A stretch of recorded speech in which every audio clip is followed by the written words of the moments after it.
તો ભારત અને પાકિસ્તાન વચ્ચે જે હાલ યુદ્ધની તણાવભરી પરિસ્થિતિ ચાલી રહી છે અને જેને લઈને કોઈપણ સમયે દેશની રક્ષા કરતા જવાનોને લોહીની જરૂર પડે અને તેમને સરળતાથી લોહી મળી રહે તે માટે પાલનપુર શહેરમાં આવેલી સ્વસ્તિક મહિલા કોલેજ દ્વારા અનોખી એક પહેલ કરવામાં આવી હતી। જણાવી દઈએ કે આ પહેલ અંતર્ગત બ્લડ ડોનેશન કેમ્પનું આયોજન કરવામાં આવ્યું હતું અને ત્યારે જેને લઈને સહિત ગ્રામીણ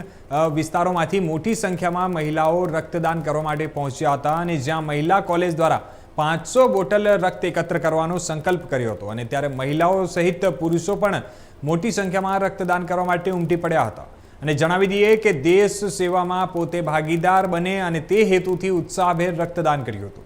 જો કે રક્તદાન કરવા આવેલી મહિલાઓએ જણાવ્યું હતું કે દેશના જવાનો આપણા માટે દેશની સરહદો ઉપર દુશ્મન સામે ઊભા છે, તેવા સમયે આપણી પણ ફરજ બને છે કે તેમના માટે આપણે રક્તદાન કરીને બ્લડ પહોંચાડીએ અને તેમને મદદરૂપ થઈએ અને જેથી અમે આજે 500થી વધુ બ્લડની બોટલો એકત્રિત કરવાનો નિર્ધાર કર્યો છે।